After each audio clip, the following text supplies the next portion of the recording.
Mason is my son. Diane is his wife, the woman who forged my signature on military pension documents while I was recovering from surgery. They didn't know I'd caught them, so I quietly changed my will, leaving everything to Second Chance Cat Sanctuary instead of them, and never said a word. Wait, before we go any further, I've got to ask, where are you watching from today? Drop your location in the comments, and don't forget to subscribe for more stories about justice served with patience. The morning I discovered the forgery started like any other Tuesday. The autumn sun filtered through my kitchen blinds, casting long shadows across the dining table where I sat sorting through a stack of mail that had accumulated during my hospital stay. 3 weeks of envelopes, mostly bills, a few cards from old Navy buddies wishing me well after my knee replacement, and an official-looking envelope from the Department of Veterans Affairs.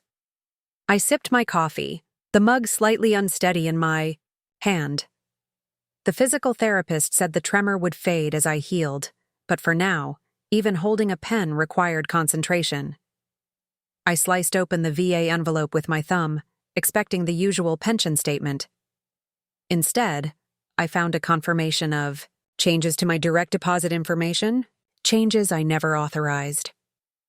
My pension, the money I'd earned during 27 years of military service, including 3 tours in Vietnam and later administrative work at the Pentagon, was now being routed to an account I didn't recognize.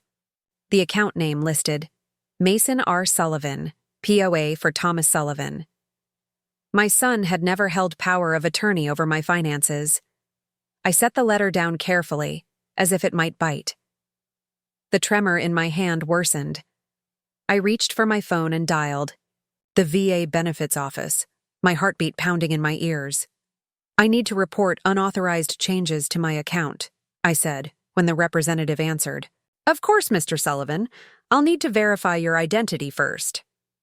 After answering security questions, the representative pulled up my file.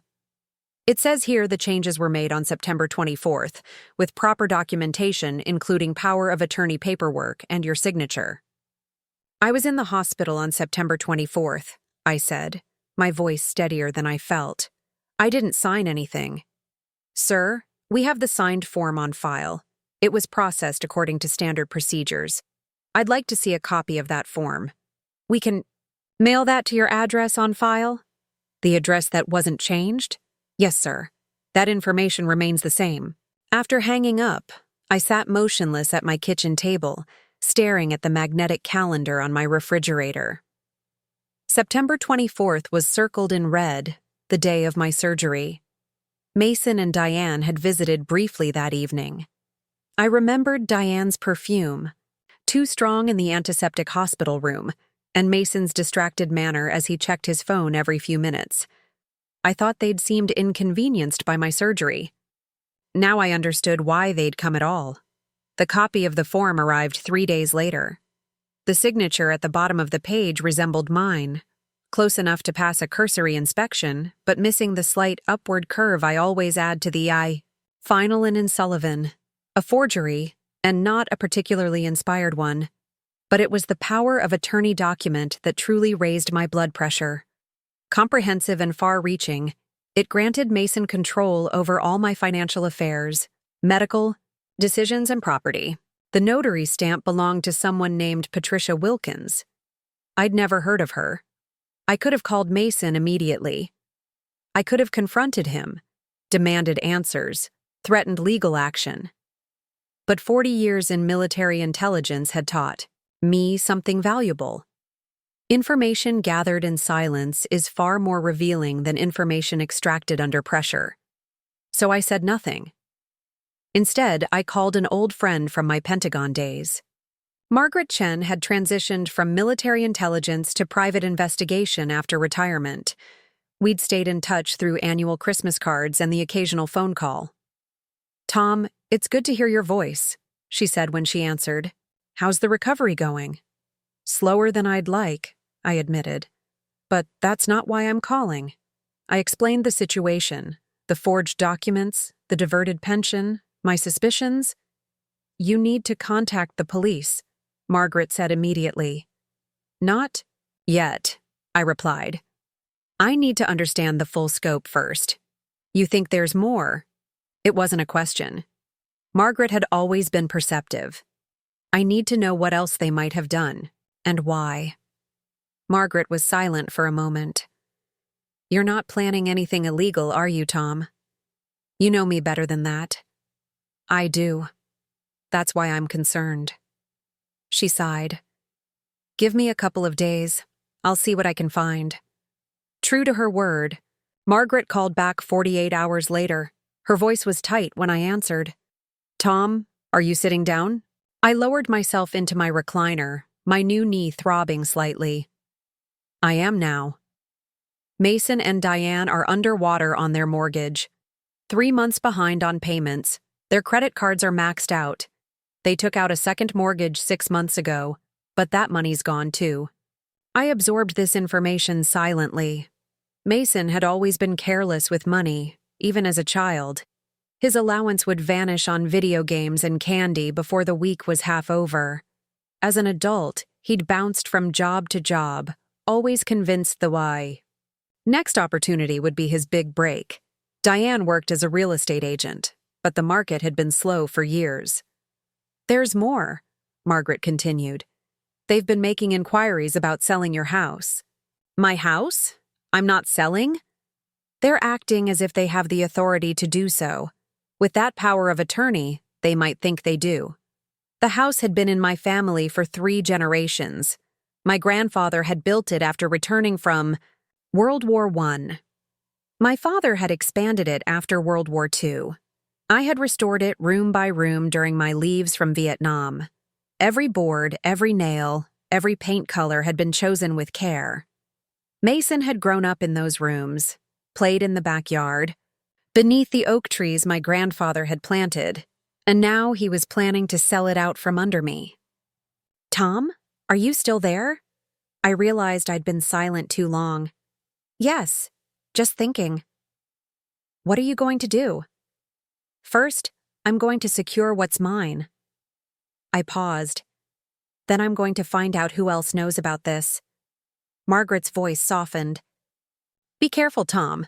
Family betrayals cut the deepest. After we disconnected, I stood slowly and walked to the window. Outside, the old oak trees were shedding their leaves. Soon the branches would be bare, exposed to the coming winter. I understood how they felt. The next morning, I called my bank and requested a complete audit of all my accounts. The representative sounded concerned when I explained my situation.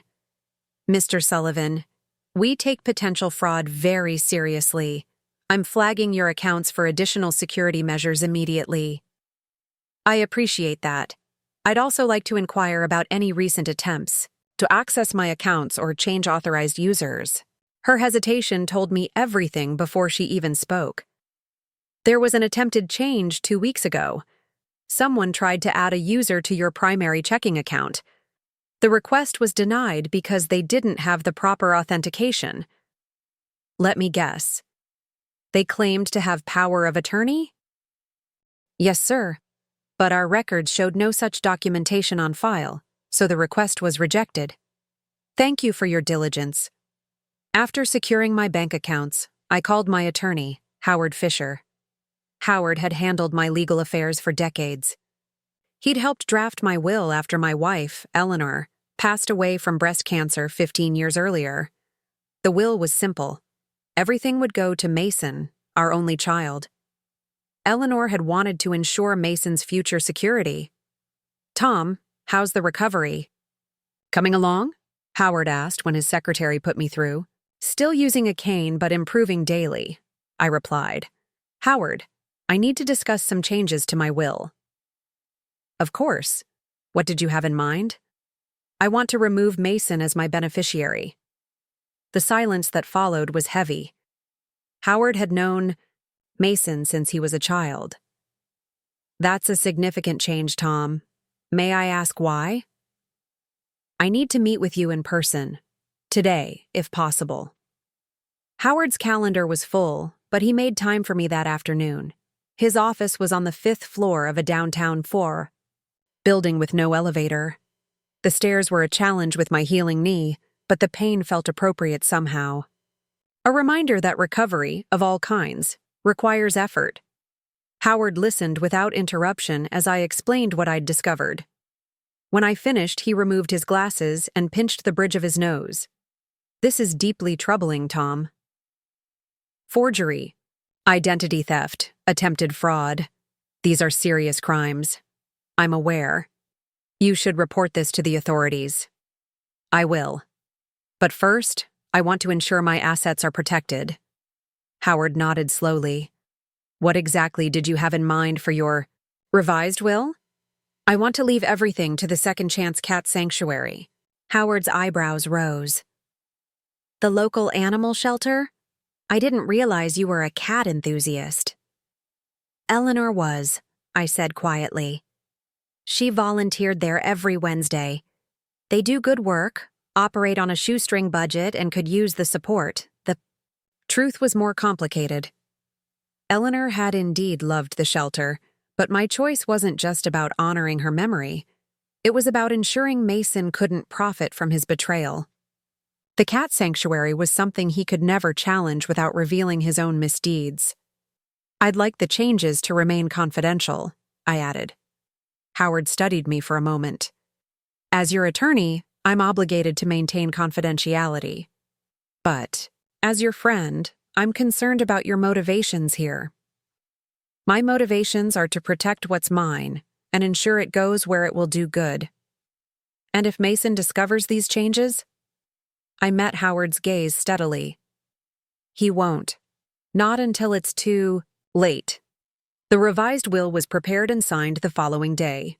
I also signed documents revoking any and all powers of attorney previously granted, a legal failsafe against Mason's forged documents. That evening, Mason called. It was the first time I'd heard from him since discovering the forgery. "Hey, Dad. Just checking in. How's the knee?" His voice was casual, as if we were simply father and son sharing a normal conversation. As if he hadn't stolen from me, hadn't planned to sell my home, hadn't betrayed every ounce of trust I'd placed in him. "Improving," I replied, matching his tone. "The physical therapist says I'm ahead of schedule." "That's great." "Listen, Diane and I were thinking, that house is a lot for you to manage, especially during recovery. All those stairs, the yard work." I watched a cardinal land on the bird feeder outside my window. Eleanor had loved cardinals. "I'm managing fine." "I'm sure you are. But we've been discussing some options that might make things easier for you. Retirement communities, maybe? There's a nice one just 20 minutes from us." The cardinal cocked its head, as if it too were listening to this transparent attempt at manipulation. "It's kind of you to worry," I said mildly, "but I'm staying put." "Dad, be reasonable. You're not getting any younger, and after this surgery—" "Mason," I interrupted, keeping my voice level. "I appreciate your concern, but this is my home. I'm not leaving." I could almost hear his frustration through the silence that followed. Finally, he sighed dramatically. "Fine, Dad. Have it your way. But at least let me and Diane come help with some maintenance this weekend. The gutters probably need cleaning before winter." "No need. I've hired someone." "You're spending money on services we could provide for free?" The irony of his concern for my finances wasn't lost on me. "Yes." Another silence. Longer this time. "All right then. I guess we'll see you at Sunday dinner next week?" "Looking forward to it," I lied. After hanging up, I sat watching the cardinal until it flew away. Then I reached for my notebook and recorded the entire conversation, word for word, another piece of evidence for the file I was building. The yellow legal pad beside my recliner grew heavier with notes each day.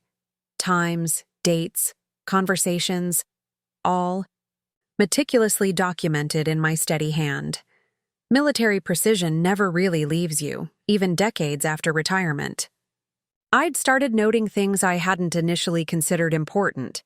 Mason asking about my investment portfolio over dinner 3 months ago. Diane photographing some of Eleanor's antique jewelry for insurance purposes. The mail that arrived. already opened when Mason brought it over during my first week home from the hospital. Patterns emerged like constellations once you know where to look. A strategy revealed itself in retrospect. They had been planning this for at least 6 months. Margaret called again on Friday morning. "Tom, I've got more information. Your son has been making inquiries about elder care facilities, specifically ones that accept Medicaid after private funds are exhausted." A cold weight settled in my stomach. "He's planning to drain my accounts and then dump me on state assistance." "It appears that way," Margaret confirmed. "There's something else. I ran a background check on Patricia Wilkins, the notary who stamped those forged documents. And she's Diane's second cousin, works at a bank in Springfield, has a history of financial troubles herself, 2 bankruptcies in the past decade." I made another note on my legal pad. Family helping family. "At the expense of family, Margaret," I added quietly. I thanked her and promised to stay in touch. After we hung up, I pulled out the locked box I kept in my closet, the one containing Eleanor's jewelry. The pieces were still there, glinting softly in the morning light. Her mother's pearl necklace, the diamond earrings I'd given her on our 20th anniversary, the sapphire brooch that had belonged to my grandmother. But something felt wrong. I counted again. 3 pieces were missing: a gold bracelet with emerald inlays, an Art Deco ring with small diamonds, and an opal pendant on a platinum chain, each worth several $1,000s. Each originally designated for Mason's future wife in Eleanor's will, a gesture of welcome to the daughter she'd never lived to meet. Diane had worn an opal pendant at Christmas last year. I'd thought it was costume jewelry. The doorbell rang, startling me from these thoughts. I tucked the jewelry box away and made my way slowly to the front door. Through the peephole, I saw Diane standing on my porch, a casserole dish in her hands and a too bright smile on her face. I considered not answering, but that wouldn't serve my larger purpose. I needed to maintain the illusion that I suspected. "Nothing. Diane?" I said as I opened the door, forcing warmth into my voice. "What a nice surprise." "Hi, Dad," she chirped, stepping past me into the foyer. She'd started calling me Dad shortly after marrying Mason, though it had always felt performative rather than affectionate. "I brought chicken pot pie. Your favorite." It wasn't my favorite. Eleanor had made beef stew on cold days. "How thoughtful," I said, following her to the kitchen, my cane tapping against the hardwood floors. "What brings you by?" Diane set the casserole on the counter and turned, her smile not quite reaching her eyes. "Can't a daughter-in-law check on her father-in-law without an ulterior motive?" I returned her smile with one of my own, equally insincere. "Of course." "Mason mentioned you were being a bit stubborn about the house." She glanced around the kitchen, her gaze assessing rather than admiring. "We're just worried about you managing such a large property on your own." "I've managed for 40 years, I replied mildly. Even during deployments when I was away for months, Eleanor kept everything running smoothly. At the mention of my late wife, Diane's expression flickered briefly. "Yes, but Eleanor isn't here now, is she? And you're recovering from surgery." The callousness of her statement burned like acid, but I kept my expression neutral. "I have help when I need it. Mrs. Patel from next door checks in daily. My VA benefits cover a home health aide twice a week." "Those benefits," Diane's tone shifted subtly. "Have there been any issues with your pension lately? Mason mentioned something about a delay in the payment, so that was why she'd come to investigate why the diverted funds hadn't appeared in their account as expected. My preventative measures with the VA had worked." "No delays that I'm aware of," I said. "Everything seems to be processing normally." Diane's smile tightened. "That's good to hear. We just want to make sure you're taken care of financially. These medical bills can be overwhelming." "My military insurance covers most of it," I assured her. "You and Mason shouldn't worry about my finances." "Family takes care of family," she said, the platitude hollow in the space between us. "Yes," I agreed. Family should look out for each other's best interests. Something in my tone must have alerted her, because she changed the subject abruptly. I noticed the gutters are still full of leaves. Mason could come by tomorrow to clean them out. As I told Mason, I've hired someone. They're coming next week. That's such an unnecessary expense. My money, my choice, I interrupted gently, but firmly. Diane's smile disappeared entirely, replaced by a look of calculation. She recovered quickly, but not before I'd seen the flash of frustration in her eyes. Well, she said brightly, I should get going. Busy day showing houses. The pot pie just needs 30 minutes in the oven at 350 degrees. Thank you for thinking of me, I said, walking her to the door. As she stepped onto the porch, she turned back suddenly. Oh, I almost forgot to ask. Have you thought any more about updating your will? With your recent health issues, Mason and I were talking about how important it is to have everything in order. The audacity was breathtaking. I leaned on my cane and studied her face, wondering how I'd never noticed the coldness behind her smile before. My affairs are in order, I said, simply. Nothing to worry about there. After she left, I added this entire interaction to my notes, then called Howard. She asked about my will, I told him. Directly. No pretense. They're getting bolder, Howard observed. Or desperate. Both, I think. I glanced at the untouched casserole on my counter. How much longer until the new will is officially registered? It was filed this morning, fully legal and binding. I felt a weight lift from my shoulders. Good. And the power of attorney? Formally revoked. I've sent notifications to all relevant financial institutions. No one can act on your behalf without new documentation, which I strongly suggest you don't provide to anyone. Not planning to, I assured him. That evening, I drove to the Second Chance Cat Sanctuary. It was a modest facility on the outskirts of town, a converted farmhouse with several outbuildings, surrounded by fenced enclosures where cats could safely enjoy the outdoors. A hand-painted sign hung over the entrance. Every cat deserves a second chance. Eleanor had volunteered here every Wednesday for nearly a decade, socializing shy cats and helping with administrative work. After her death, I'd donated occasionally, but hadn't visited in years. The memories had been too painful. Bell jingled as I entered.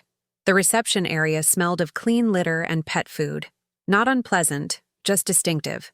Photos of adopted cats lined the walls, along with thank you notes from families who'd found their perfect companions here. A young woman with purple-streaked hair looked up from the desk. Hi there. Welcome to Second Chance. Are you interested in adoption today? Not exactly, I replied. Is Meredith available? Meredith Johnson had founded the sanctuary 20 years ago. She and Eleanor had become close friends through their shared love of animals. She's in the kitten room. I can get her for you. No need to disturb her. I'll wait. I lowered myself carefully onto a bench, my knee protesting slightly. A large orange tabby immediately approached, eyeing me with frank curiosity before jumping up beside me. He nudged my hand with his head, demanding attention. I obliged, stroking his soft fur. That's Sergeant, the receptionist said. He's our official greeter. A fine soldier, I replied, scratching behind his ears. Sergeant purred loudly, settling against my thigh. A few minutes later, a door opened and Meredith emerged, wiping her hands on a towel. Her hair had gone completely gray since I'd last seen her, but her smile was the same, warm and genuine. Tom Sullivan, she said, surprise evident in her voice. It's been years. I attempted to stand, but Sergeant's weight against my leg made it difficult. Meredith waved me back down. Don't disturb His Majesty, she said, nodding toward the cat. He rarely bestows his favor so quickly. He recognizes a fellow veteran, I joked. Meredith pulled up a chair across from me. What brings you to Second Chance after all this time? I looked around at the photos of rescued cats, at the grateful notes from adoptive families, at the worn but clean facility that operated on donations and dedication. I've been thinking about Eleanor lately, I said truthfully. About the things that mattered to her. Meredith's expression softened. She loved this place, loved every cat that came through these doors. She did. I scratched Sargent's chin, earning another rumbling purr. I've made some changes to my will recently. The sanctuary will benefit substantially when I'm gone. Meredith's eyes widened. Tom, that's incredibly generous, but I held up a hand to stop her. It's already done, but there's something you should know about why I've made this decision. Over the next half hour, I explained my situation, the forgery, the attempted theft, the plans to sell my home. Meredith listened without interrupting, her expression growing increasingly troubled. That's horrifying, she said when I finished. Have you gone to the police? Not yet, I admitted. I'm still gathering evidence. But I wanted you to understand why I've chosen the sanctuary as my beneficiary. It's partly to honor Eleanor, but also to ensure your son and his wife can't profit from their betrayal, Meredith finished for me. Yes. She was quiet for a moment, stroking Sargent thoughtfully. Eleanor would be heartbroken about Mason's actions, but she would approve of your solution. This place was special to her. I know. What can we do to help? Meredith asked. For now, just keep this conversation between us. The new will is filed. And legal. But I'd prefer Mason doesn't discover the changes until necessary. Of course. She hesitated, then added, Would you like to see what we've done with the isolation ward? Eleanor helped design it before she passed. We call it Eleanor's Wing now. I felt a lump form in my throat. I'd like that very much.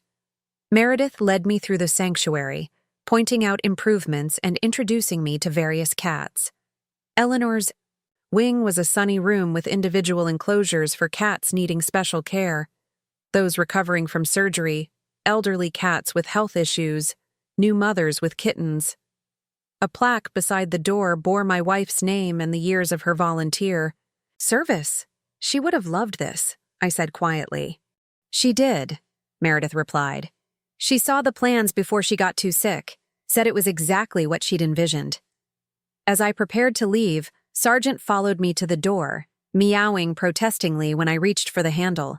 He's taken a shine. To you, Meredith observed. The feeling is mutual, I admitted, but I'm not in a position to adopt right now.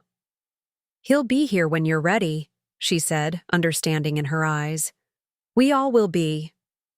I drove home with a lighter heart than I'd felt in weeks. Eleanor would indeed have approved of my decision.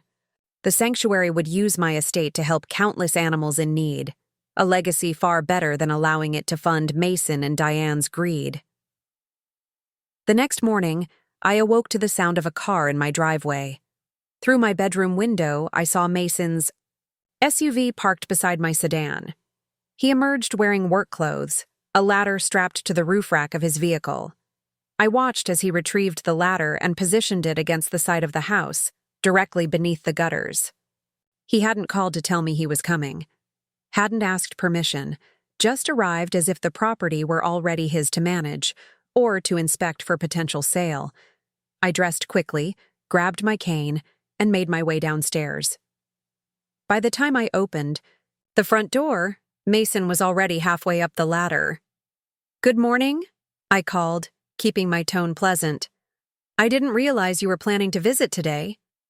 Mason glanced down, momentarily startled. Dad? You're up early. I thought I'd get a head start on these gutters. They're in worse shape than I expected. I told you I'd hired someone. Yeah, but why pay when I can do it for free? He resumed climbing. This won't take long. Then maybe we can look at that loose shingle on the north side. I leaned on my cane, watching my son, this stranger wearing his face, as he reached the gutters and began scooping out leaves and debris. He worked efficiently, tossing handfuls down into a yard waste bag he'd positioned below. "Mason," I said after a few minutes, "I appreciate the offer, but I've already scheduled a service. They're coming on Tuesday." "Cancel it," he called down, without pausing his work. "Save your money. It's already paid for." Mason's hands stilled, and he looked down at me with an expression I couldn't quite read. Frustration mingled with something harder. "You already paid? How much?" "That's not your concern," I replied evenly. He climbed down several rungs. "Dad, I'm trying to help you manage your finances. These home services charge a fortune for simple maintenance tasks. I'm aware of what they charge. I approve the estimate." Mason reached the ground and wiped his hands on his jeans, leaving streaks of moist debris. "Look, I know you value your independence, but there's no shame in accepting help, especially financial help." The irony of this statement, coming from a man who had attempted to divert my pension into his own account, was almost laughable. Almost. "My finances are in order," I said, "including the costs of home maintenance." He studied my face, clearly trying to determine how much I knew. I kept my expression neutral, decades of military intelligence work proving useful once again. "If you insist," he finally said. "But at least let me check the roof while I'm here. That north corner has been trouble since I was a kid." Before I could object, he was climbing the ladder again, this time ascending to the roof. I watched as he disappeared over the eaves, the sound of his footsteps on the shingles echoing in the quiet morning air. I returned inside and made a pot of coffee, listening to my son move across the roof above me.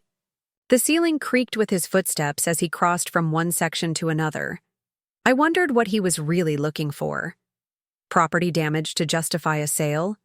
Evidence of neglect to support his concerned son narrative?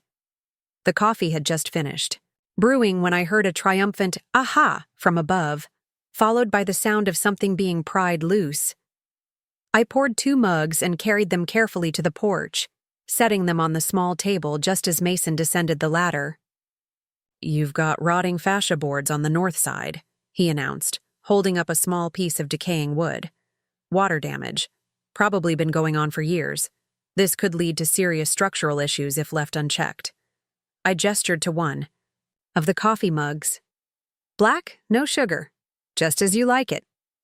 Momentarily thrown by this non-response, Mason set down the wood fragment and accepted the coffee. "Dad, did you hear what I said? This is serious." "I heard you." I settled into one of the porch chairs. "Johnson's Roofing replaced that entire section 3 years ago. Full warranty. I'll give them a call." 3 years ago? Mason frowned. "Why didn't you tell me you were having major work done?" "Because you never asked. Because you were too busy with your own life to notice mine. Because somewhere along the way, you stopped seeing me as a person and started seeing me as a resource to be managed or exploited." I didn't say any of this. Instead, I sipped my coffee and said, "It didn't seem worth mentioning. Just routine. Maintenance." Mason sat in the chair opposite mine, the rotting wood fragment still in his hand like evidence in a trial. "Dad, I'm worried about you managing this place alone. The repairs, the upkeep, the cost. It's a lot for someone your age." "I'm 74, not 100, and my mind is perfectly sound." "I didn't say it wasn't," he replied quickly, defensively. "But after your surgery, and with winter coming, Diane and I have been talking. We think you should consider downsizing. Maybe a nice condo in our neighborhood. Single level, no maintenance worries." "This is my home," I said firmly. "I'm not leaving. But the practical considerations are mine to manage." I set my mug down with a soft click against the table. "Now, if you're finished with the inspection, I have physical therapy at noon." Mason looked as if he wanted to argue, but something in my expression must have warned him against it. He drained his coffee and stood. "We're just trying to help," he said, his tone caught between frustration and forced patience. "That's what family does." Yes, I agreed, meeting his gaze steadily. That's what family should do. After Mason left, I called Johnson's Roofing and arranged for them to inspect the alleged damage. The owner, Dave Johnson, answered himself. Mr. Sullivan, how's that roof holding up? According to my son, there's rotting fascia on the north side. Dave made a skeptical noise. We replaced all of that 3 years ago. Used treated cedar, best quality. Shouldn't be any rot this soon. That's what I thought. But he brought down a piece of decaying wood. I'll be out this afternoon to take a look. No charge, of course, it's covered under the warranty. Dave arrived shortly after my physical therapy session, his truck pulling into the driveway as I was carefully making my way up the porch steps. He insisted on checking the entire roof, not just the north side. 30 minutes later, he climbed, down with a puzzled expression. There's nothing wrong with those fascia boards, Mr. Sullivan. They're solid as the day we installed them. Then what did my son find? Dave shrugged. Not sure. But it didn't come from your roof. The piece he showed you, was it about 6 inches long, showing signs of water damage? Yes, that's right. Well, there's nothing like that up there now, and no gaps where something might have been removed. I thanked Dave and added this information to my growing file. Mason had brought a piece of rotting wood with him, planted evidence to support his narrative of a house falling into disrepair. The deception was so deliberate, so calculated, that it left me cold. Later that evening, I received a text from Diane. Mason showed me the wood from your roof. Scary. We found some great condos near us. Open house this Sunday. We could take you. I didn't respond. The following day, I visited the bank in person. Not my usual branch, but another location across town where I wasn't known as a regular customer. I asked to speak with a manager privately. The woman who greeted me was young, perhaps in her early 30s, with a professional manner and alert eyes. Her nameplate read, Jennifer Torres, Assistant Manager. How can I help you today, Mr. Sullivan? She asked after we were seated in her office. I'd like to open a new checking account, I said. One that won't appear on my regular statements. Jennifer's expression remained neutral, but I could see her guard go up slightly. May I ask why you need an account separate from your existing?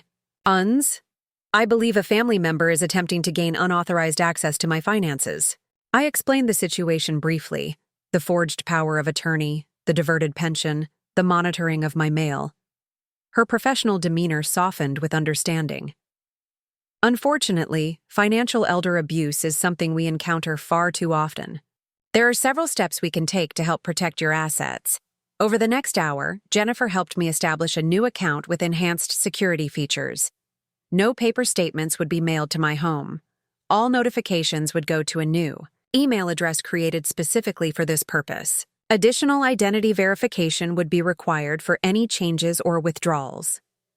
I'd like to transfer a significant portion of my savings to this new account, I told her. We can arrange that, Jennifer assured me. Would you like to do so now? Yes. I handed her a slip of paper with the amount written on it. Her eyes widened slightly, but she nodded. I'll process this immediately. The funds will be secure in your new account by end of business today. As I prepared to leave, Jennifer hesitated, then spoke. Mr. Sullivan, have you considered filing a police report about the forgery? The bank can provide documentation to support your case. I'm building a complete file first, I explained, but I appreciate the offer. Of course, and please know that we have resources available if you need additional support. She handed me a brochure, titled Protecting Seniors from Financial Exploitation, along with my new account documents. I thanked her and left, feeling another piece of my protection plan click into place. That night, I received a call from an unknown number. I almost didn't answer, but something compelled me to pick up. Mr. Sullivan? A woman's voice asked. This is Patricia Wilkins, the notary, Diane's cousin, the woman who had stamped the forged documents. How did you get this number? I asked, keeping my voice steady despite my surprise. That doesn't matter. She sounded nervous, words tumbling out. Quickly. I need to talk to you about what happened with those papers. I'm listening. Not over the phone. Can we meet somewhere? Tomorrow? It's important. I considered refusing, but this could be valuable. The coffee shop at the public library, 10 o'clock. Okay. She paused. Come alone, please. The line went dead before I could respond. I called Margaret immediately and explained the situation. It could be a trap, she warned. They might suspect you're building a case. Or she's developed a conscience, I suggested. Either way, you shouldn't go alone. I'll be there, sitting separately. If anything seems off, I'll intervene. Thank you. Tom. Margaret's voice turned serious. Be careful. People get desperate when they're about to be exposed. The public library opened at 9. I arrived at 9:30, giving myself time to settle in the small coffee shop in the lobby. It was a cozy space with a half-dozen tables, mostly occupied by students with laptops and older patrons reading newspapers. I chose a table with a clear view of the entrance and ordered a black coffee. Margaret arrived 10 minutes later, nodding to me discreetly before taking a seat in the far corner, her back to the wall, a paperback novel in her hands. A casual observer would never connect us. At exactly 10 o'clock, Patricia Wilkins entered. She was younger than I'd expected, perhaps early 30s, with nervous hands that kept adjusting her purse strap. Her eyes scanned the room, landing on me almost immediately. She approached hesitantly, as if considering whether to flee. Mr. Sullivan? She asked unnecessarily. I gestured to the chair across from me. Ms. Wilkins. She sat, placing her purse on her lap like a shield. Thank you for meeting me. You said it was important. She glanced around, lowering her voice. I need you to know that I didn't understand what I was doing. Diane said it was just a formality, that you'd approved everything but couldn't sign because of your surgery. Yet you notarized documents without witnessing my signature. Patricia flinched. I know it was wrong. I could lose my license, maybe even face charges. But Diane is family, and she said it was an emergency, that your bills weren't being paid while you were in the hospital. That wasn't true. I realize that now. She twisted her hands together. Last week, Diane asked me to notarize more documents. A property deed transfer? I refused. We argued. She threatened to tell my boss about some financial irregularities from a few years ago if I didn't cooperate. So they were escalating, from pension diversion to attempting a full property transfer. I kept my expression neutral despite the anger building inside me. Why are you telling me this?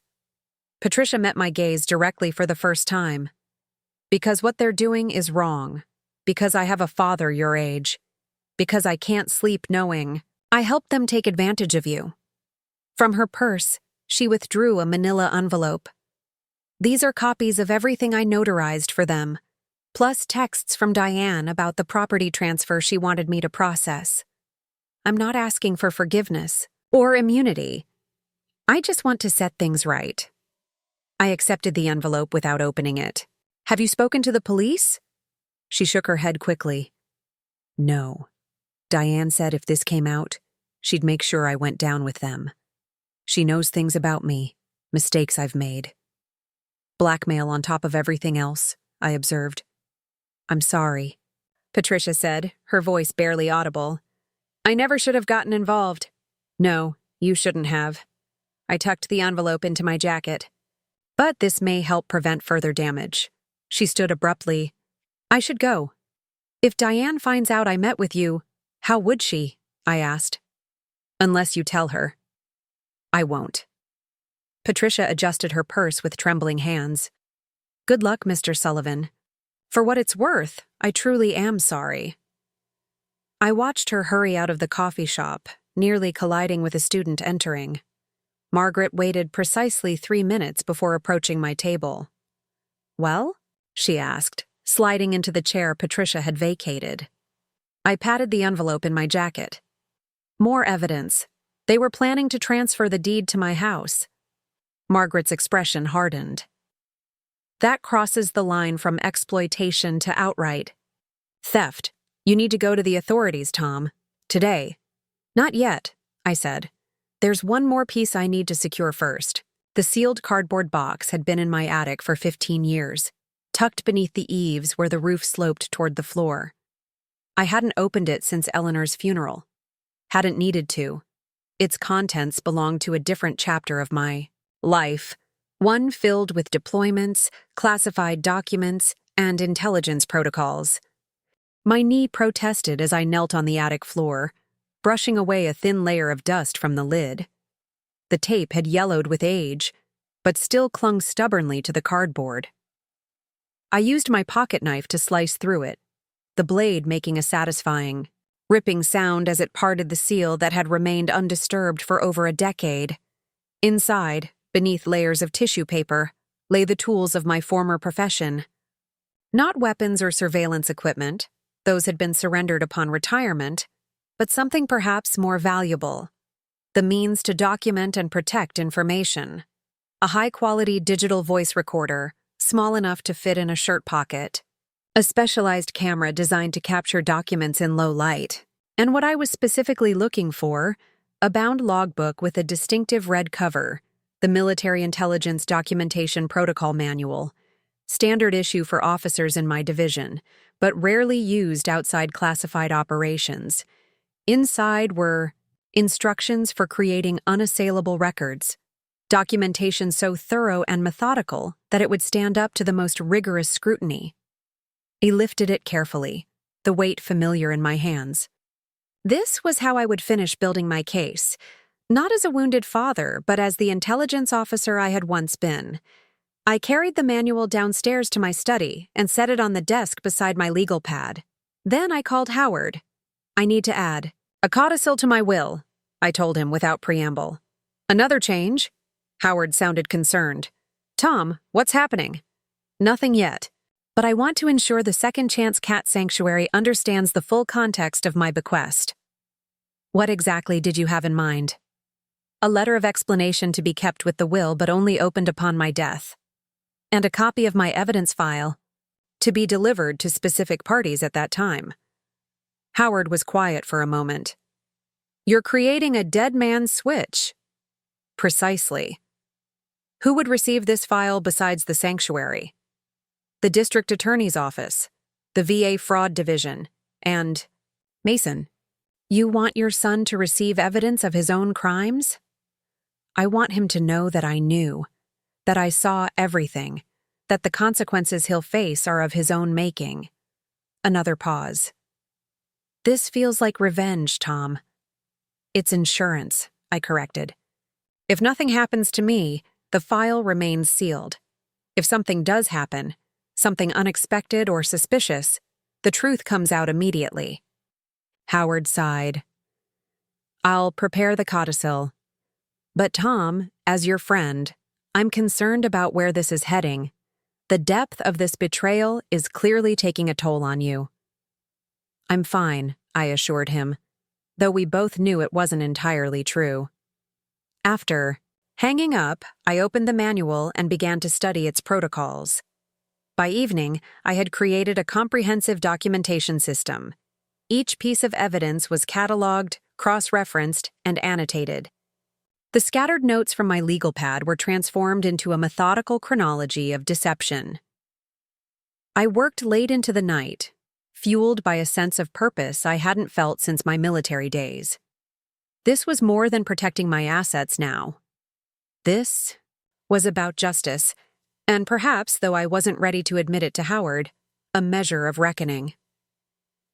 The following morning, my doorbell rang just after breakfast. Through the peephole, I saw two unfamiliar figures, a man and woman in business casual attire, both holding clipboards. I opened the door cautiously. Mr. Sullivan? The woman asked with a professional smile. I'm Karen Davis, and this is my colleague Mark Chen. We're from Gentle Transitions Senior Services. I didn't return the smile. I didn't contact any senior service. No, sir, Mark said smoothly. Your son arranged for a home assessment, standard procedure when families are exploring transition options. The audacity was stunning. I gripped my cane tighter. I'm not transitioning anywhere. Karen's smile didn't waver. We understand this can be a sensitive topic. Many of our clients initially feel hesitant about change. Perhaps we could just come in for a brief conversation about the services available? No, I said firmly, and I'd appreciate if you'd inform my son that any future assessments should be arranged with my direct consent. Mark stepped forward slightly. Mr. Sullivan, we really do recommend at least completing an initial evaluation. It's completely non-binding and helps families make informed decisions about future care needs. The only decision being made about my care is mine, I replied. Good day. I began to close the door, but Mark placed his hand against it, not forcefully, but enough to prevent it from shutting. My military training kicked in, and I found myself automatically assessing him as a potential threat. Taller than me, younger, but soft around the middle. No visible weapons, likely no combat training. Sir? He said, his voice taking on a practiced tone of concern. Your son mentioned you've been experiencing some difficulty with daily tasks since your surgery. It's perfectly normal at your age. Remove your hand from my door, I said quietly, the command in my voice unmistakable. Mark blinked, startled by the shift in my demeanor. He withdrew his hand slowly. We're just trying to help, Karen interjected. Your son is worried about you. My son didn't serve 27 years in military intelligence, I informed them. I did. I'm fully capable of managing my own affairs. Now, unless you'd like me to call the police to report an attempted forced entry, I suggest you leave my property immediately. Their expressions shifted from professional concern to genuine unease. They retreated down the porch steps, mumbling apologies. I watched from the window as they conferred briefly beside their car, then drove away. I called Mason immediately. How dare you send strangers to evaluate me? I said when he answered, not bothering with pleasantries. Dad? He sounded genuinely confused. What are you talking about? 2 people just showed up at my door from Gentle Transition Senior Services. They said you arranged a home assessment. Oh, Mason said, his tone shifting from confusion to defensive justification. That wasn't supposed to happen until next week. They must have mixed up the date. So you admit you arranged it, without my knowledge or consent. It's just an assessment. Dad? No commitment. Diane and I thought it would be helpful to have professional input about your living situation. My living situation is not your concern, I said, struggling to keep my voice level. Do not send anyone else to my home. Is that clear? You're overreacting, Mason complained. This is exactly why we're worried. These mood swings, this paranoia, this conversation is over, I interrupted. Do not contact me again until you're ready to apologize. I hung up before he could respond. My hand was shaking slightly as I set the phone down. Not from age or infirmity, but from anger. Pure, clarifying anger that burned away any lingering doubt about what needed to be done. I opened my laptop and composed an email to Howard, requesting an urgent meeting. Then I called Margaret. They've escalated, I told her. Tried to get a senior service to assess me. Probably laying groundwork to challenge my competence. That tracks with what I've been hearing, Margaret replied. My contact at Meadow Glen Retirement Community says Mason and Diane toured the assisted living wing last week. Asked specifically about their Medicaid bed policy. They're planning to institutionalize me, I said, the words tasting bitter. It looks that way. Tom, it's time to get ahead of this. You need to file a police report about the forgery. Today. She was right. I'd gathered enough evidence. The manual protocols were in place. It was time to move from defense to offense. I'll go this afternoon, I promised. The police station was housed in a modern building downtown, all glass and concrete with an American flag snapping in the breeze outside. I felt strangely calm as I approached the front desk, evidence folder, tucked under my arm. I need to report financial fraud and forgery, I told the young officer at reception. He looked up from his computer. Do you know who committed these crimes, sir? Yes, I said. My son. The words hung in the air between us. The officer's expression shifted almost imperceptibly, not quite pity, but something adjacent to it. I'd seen that look before, when delivering difficult news to military families. It was the look you give someone who's about to learn that duty sometimes requires painful sacrifices. I'll get a detective to take your statement, he said, reaching for his phone. I was shown to an interview room, small but not uncomfortable, with institutional beige walls and a table bolted to the floor. Detective Sarah Ramirez introduced herself with a firm handshake and clear eyes that missed nothing.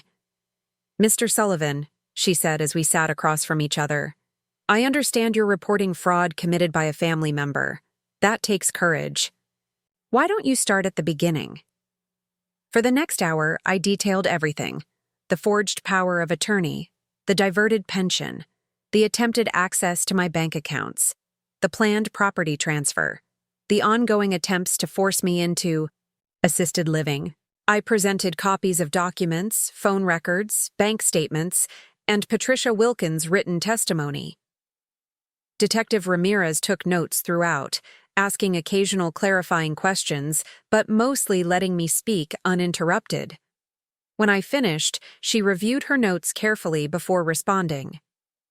Mr. Sullivan, based on what you've shown me, there appears to be substantial evidence of multiple criminal acts: forgery, fraud, attempted theft, and elder financial abuse. These are serious charges. I'm aware, I said quietly. And you're certain you want to pursue this? Once we begin a formal investigation, especially with these documented offenses, it will likely lead to criminal charges against your son and daughter-in-law. I met her gaze steadily. I understand the implications, Detective, but what they've done is criminal. Their relationship to me doesn't change that. She nodded, respecting my resolve. We'll need to take formal statements and make copies of all. Your evidence. This process may take several hours. Is that all right? I've cleared my schedule for the day. By late afternoon, I had provided a recorded statement, signed affidavits, and surrendered copies of all my documentation. Detective Ramirez explained the next steps. They would investigate independently, interview Patricia Wilkins, subpoena bank records, and then determine whether to bring charges. How long will this process take? I asked. Fraud cases can be complex, she admitted.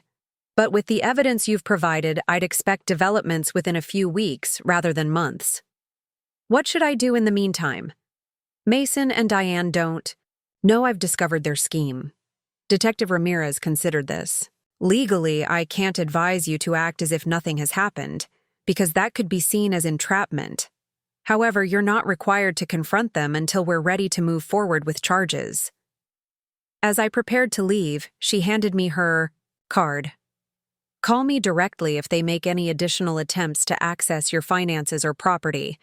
And Mr. Sullivan, consider staying with a friend for a while, just until we sort this out. That won't be necessary, I assured her. I'm perfectly capable of handling myself.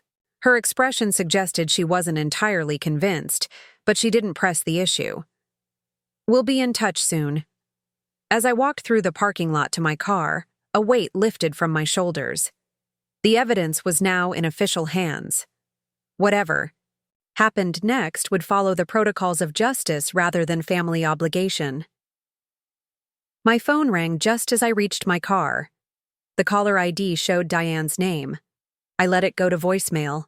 A text followed immediately. Where are you? We've been trying to reach you all day. Mason is worried sick. I didn't respond. Let them worry. Let them wonder. The tables had turned, and they didn't even know it yet. When I arrived home, I noticed Diane's luxury SUV parked in my driveway, blocking my garage. She and Mason stood on my porch, Mason pacing nervously while Diane peered through the front windows. I parked on the street and approached slowly, my cane tapping rhythmically against the concrete walkway. Mason turned at the sound, relief washing over his face. "Dad, where have you been? We've been calling for hours." "I had appointments," I said vaguely, climbing the porch steps. "What appointments?" Diane demanded, her tone more accusatory than concerned. "Your physical therapy isn't scheduled for today." I raised an eyebrow.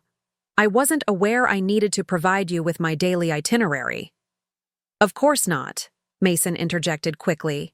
"We were just worried when we couldn't reach you." "As you can. See? I'm fine." I moved past them to unlock my front door. "Now, if you'll excuse me, I'm tired and would like to rest." "Actually," Mason said, following me inside uninvited, "we need to talk. Something important has come up." I set my keys on the entry table, deliberately taking my time. "What might that be?" Diane closed the door behind her, exchanging a quick glance with Mason that I pretended not to notice. "It's about the house," she said. "We've found a buyer." The audacity was breathtaking. I turned to face them, keeping my expression carefully neutral despite the anger building inside me. "A buyer," I repeated. "For my house, the one I own and live in." "Dad," Mason said in the condescending tone one might use with a child, "we've discussed this. The house is too much for you to manage. The stairs, the maintenance, it's not safe for someone your age, especially after surgery." "We found a lovely assisted living community," Diane added brightly. "Meadow Glen. They have an opening in their premium wing. Private suite, beautiful grounds, 3 meals a day." "And who would pay for this premium accommodation?" I asked, though I already knew the answer. "Well, the sale of the house would cover it for quite some time," Mason explained. "It's the perfect solution." I walked past them into my living room and sat in my favorite armchair, the one that had been Eleanor's before her illness took her strength. "There's just one problem with your plan," I said calmly. "This house isn't for sale." Mason's face flushed. Red, a vein pulsing at his temple, the same tell he'd had since childhood when caught in a lie. "Dad, be reasonable. We've already spoken with a realtor. They're prepared to list it next week."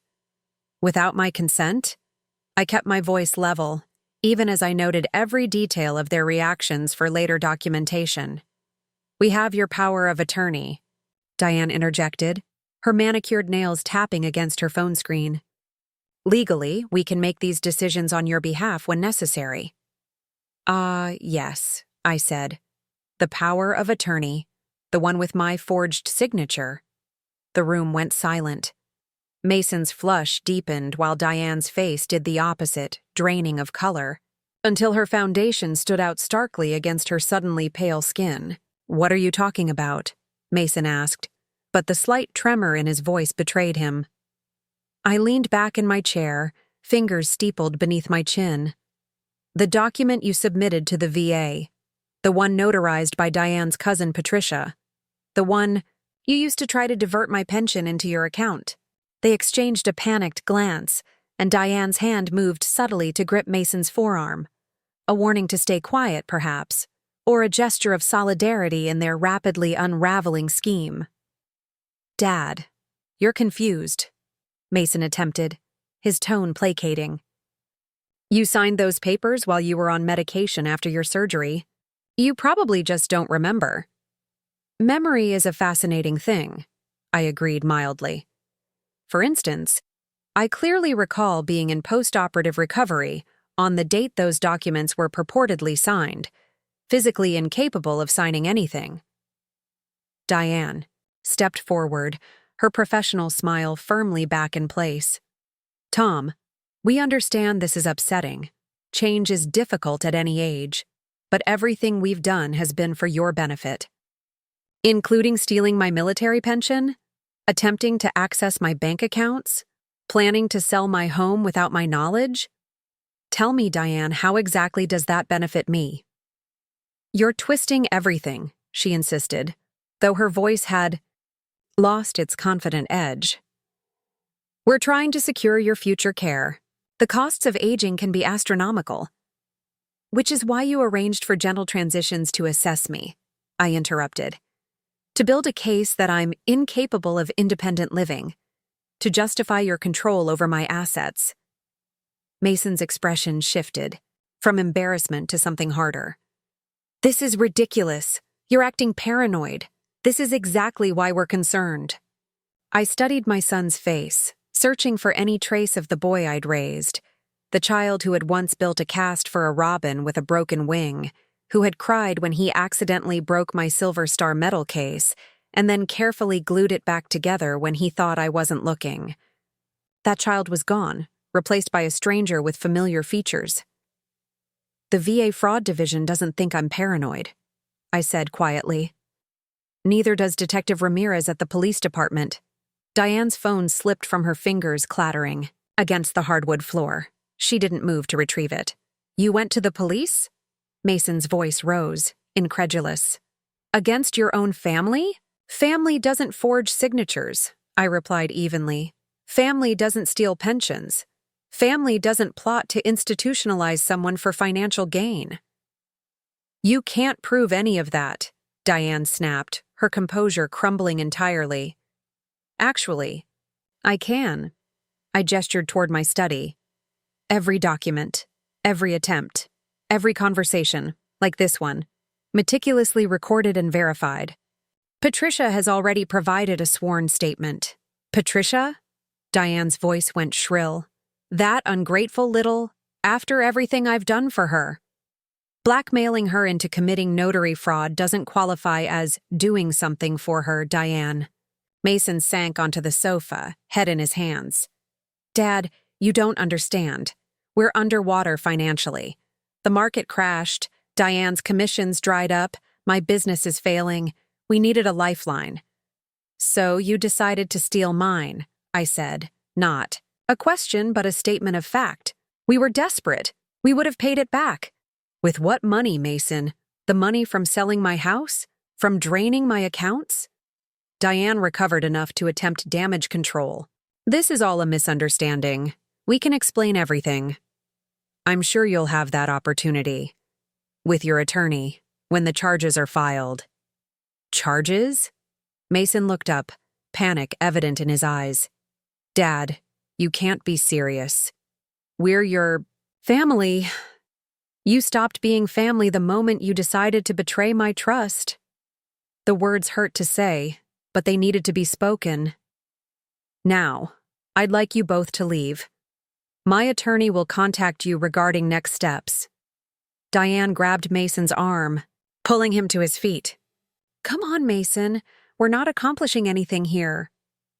This isn't over, Mason warned as they moved toward the door. You're making a huge mistake. The mistake was mine, I said softly. I trusted you. Howard removed his glasses, polishing them thoughtfully with his handkerchief. Legally, accepting the plea offers closure without the stress of a trial. You'd receive restitution, and they'd have criminal records reflecting their actions. But, I prompted, hearing the reservation in his tone. But I'm concerned that probation doesn't adequately address the severity of their betrayal. They attempted to steal your home, Tom. Your independence. Your dignity. I nodded slowly. And if we reject the plea? Then we proceed to trial. They would face more substantial penalties if convicted, possibly including incarceration. But trials are unpredictable, and the process would be public, prolonged, and painful for everyone involved. The weight of this decision pressed down on me.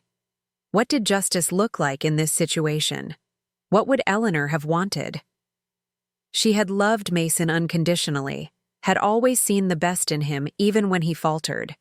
But she had also believed in accountability. I need time to consider this, I said finally. Of course. They've been released on bail.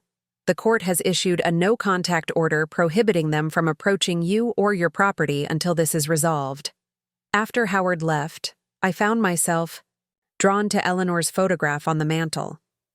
She smiled back at me, eyes crinkled at the corners, golden afternoon light captured in her silver hair. We had faced so many challenges together: deployments, illnesses, the ordinary difficulties of building a life. But never this. Never betrayal from the child we'd raised together. "What would you do, Elle?" I whispered to her image. No answer came.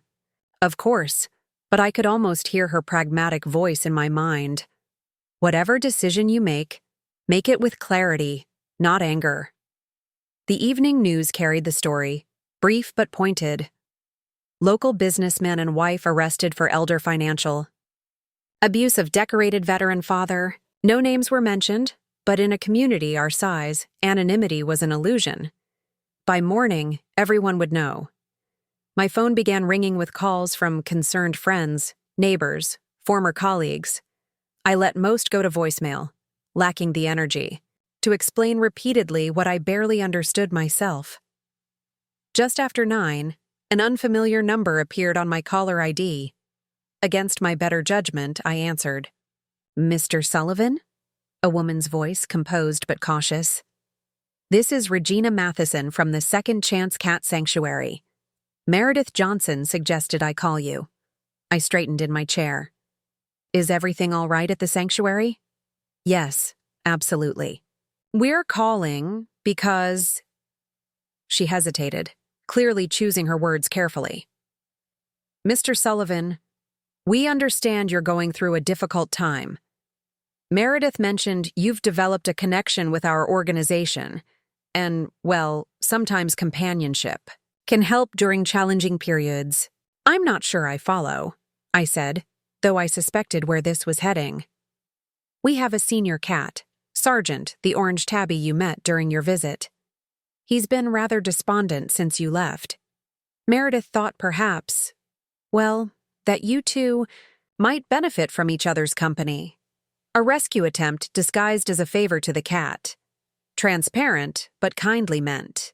Under different circumstances, I might have declined the gentle intervention. Tonight, however, the thought of the empty house stretching before me was suddenly unbearable. "Sergeant," I said, remembering the large tabby who had claimed my lap so decisively. "How soon could he be available for adoption?" Regina's relief was audible. "We could bring him to you tomorrow if that works, with all necessary supplies." "Of course. That would be acceptable." After ending the call, I found myself smiling slightly for the first time in days. Eleanor would have approved of this development. She had always believed that healing often came through unexpected channels, particularly those with fur and whiskers. The doorbell rang promptly at 10 the next morning. Regina stood on my porch holding a pet carrier, from which emerged disgruntled meows. Behind her, Meredith waved from the sanctuary van. "He complained the entire drive," Regina said as she set the carrier down in my living room. When the door opened, Sergeant emerged with military precision, surveyed his new territory with amber eyes, then promptly claimed my armchair as if he'd always owned it. 3 months later, as autumn painted the trees in fiery hues, I received a letter from Mason. It had been vetted by his attorney and mine, part of the plea agreement that included probation, restitution, and mandatory counseling. His handwriting was shaky, the words clearly difficult to write. "I don't expect forgiveness, but I am truly sorry." Sergeant watched from the windowsill as I placed the letter in my evidence folder, now repurposed as a chronicle of consequences, and, perhaps someday, redemption. That evening, sitting on my porch with Sergeant purring in my lap, I filmed my response to the social media storm that had erupted around my case. Elderly veterans being financially exploited by family members was, unfortunately, more common than most realized. "I'm sharing my story not for sympathy," I told the camera, "but as a warning and a call to action. Document everything, trust your instincts, and remember that sometimes the greatest act of love is setting boundaries that protect your dignity." Sergeant headbutted my hand, demanding attention even in the middle of my important message. "And sometimes," I added with a smile, stroking his orange fur, "the family you need finds you in unexpected ways. If you've experienced something similar or know someone who has, Remember, you're not alone. Share your story in the comments below, and subscribe for more videos about navigating life's unexpected challenges with dignity and resilience. Because sometimes the best revenge isn't revenge at all, it's living well on your own terms. The door closed behind them with a decisive click. I sat motionless in my chair, listening to the sound of Diane's SUV starting, tires crunching on gravel as they backed out of the driveway. Only when I was certain they were gone did I allow my shoulders to slump, the careful facade of strength temporarily abandoned. I had expected to feel vindicated. Instead, I felt hollow. A familiar emptiness I hadn't experienced since those first months after Eleanor's death. Betrayal by strangers was painful. Betrayal by family cut deeper than any battlefield wound I'd ever suffered. The house creaked around me, settling into evening as shadows lengthened across the floor. Outside, birds called to each other as they prepared for night.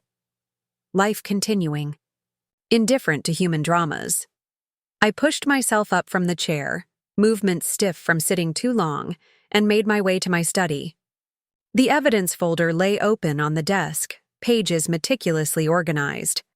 I added notes about this final confrontation, then closed the folder and locked it in my desk drawer. Tomorrow would bring new challenges, police statements, formal charges. Perhaps media attention when word got out. A decorated veteran betrayed by his son made for compelling headlines. I would need to prepare for that, to steel myself against the public airing of this private shame. For now, though, I simply needed to process what had happened. I made a cup of tea and carried it to the back porch, settling into the swing that Eleanor and I had shared on countless evenings. The garden beyond was blooming despite recent neglect, resilient against the changing seasons. My phone rang. Howard, likely checking in after my police visit. I let it go to voicemail. Whatever legal matters needed addressing could wait until morning. Tonight belonged to grief and its necessary passage. The next day brought rain, fat droplets streaming down the windows and drumming steadily on the roof. I'd slept poorly, waking repeatedly from dreams where Mason was still a child, calling for me from rooms I couldn't reach. By dawn, I'd abandoned the pursuit of rest and settled in my study with a pot of strong coffee and the morning newspaper. The doorbell rang just after 9. Through the peephole, I saw Margaret, rain glistening on her practical raincoat, an oversized umbrella in one hand and a bakery box in the other. "I brought reinforcements," she announced when I opened the door, lifting the box. "Mrs. Chen's cinnamon rolls still works on the worst days." I managed a smile. "Come in, coffee's fresh." Margaret had always possessed the gift of companionable silence. She didn't press for details as we sat at my kitchen table, sharing pastries and coffee while rain painted abstract patterns on the windows. When I finally spoke, recounting yesterday's confrontation, she listened without interruption, her expression compassionate but unsurprised. "You did what was necessary," she said simply when I finished. "Not what was easy. It doesn't feel like a victory. It's not supposed to." She reached across the table to pat my hand briefly. "It's justice, not vengeance, Tom. There's no satisfaction in watching someone you love face consequences, even when they're deserved." The phone rang, interrupting our conversation. Detective Ramirez's name appeared on the caller ID. "Mr. Sullivan," she began without preamble when I answered. "We've made significant progress in your case. Based on your evidence and our follow-up investigation, the district attorney has approved filing criminal charges against Mason Sullivan and Diane Sullivan for forgery, attempted fraud, and elder financial abuse." I closed my eyes briefly. "I understand. Officers will be serving them with arrest warrants this morning. Given the nonviolent nature of the charges and their community ties, they'll likely be released on bail pending trial. I wanted you to know before it happens. Thank you for the courtesy. There's one more thing," she added. "The prosecutor will need to know your wishes regarding potential plea arrangements." Some victims prefer avoiding trial when possible. The word victims landed like a stone. Was that what I was now? A victim? After decades of military service, after facing enemy fire and making life-or-death decisions, I had been reduced to victimhood by my own son's actions. "I'll need to consult with my attorney," I said. Of course. There's no rush on that decision. After ending the call, I relayed the information to Margaret, whose expression remained steady. "Are you prepared for what comes next?" she asked. "The arrest? The publicity? The inevitable family fallout? As prepared as I can be." "And have you thought about what you want to happen to Mason and Diane?" I stared into my coffee cup, watching the dark surface ripple slightly from the tremor in my hand. "I want justice, not revenge, but I don't know where one ends and the other begins in this situation." Margaret nodded thoughtfully. "When my nephew stole from my sister to feed his addiction, she faced the same question. She decided that real love sometimes means allowing natural consequences, even painful ones." "What happened to him?" I asked. 6 months in county jail, rehab, community service. It was hard, brutally hard for everyone. But 10 years later, he's sober, employed, rebuilding trust one day at a time. She paused. "I'm not saying that's what will happen with Mason. Just that sometimes the rock bottom they hit becomes the foundation they eventually build upon." The wisdom in her words resonated, though it offered little immediate comfort. Mason's betrayal wasn't driven by addiction, but by something perhaps more difficult to treat: simple greed, entitlement, the belief that he deserved what I had earned.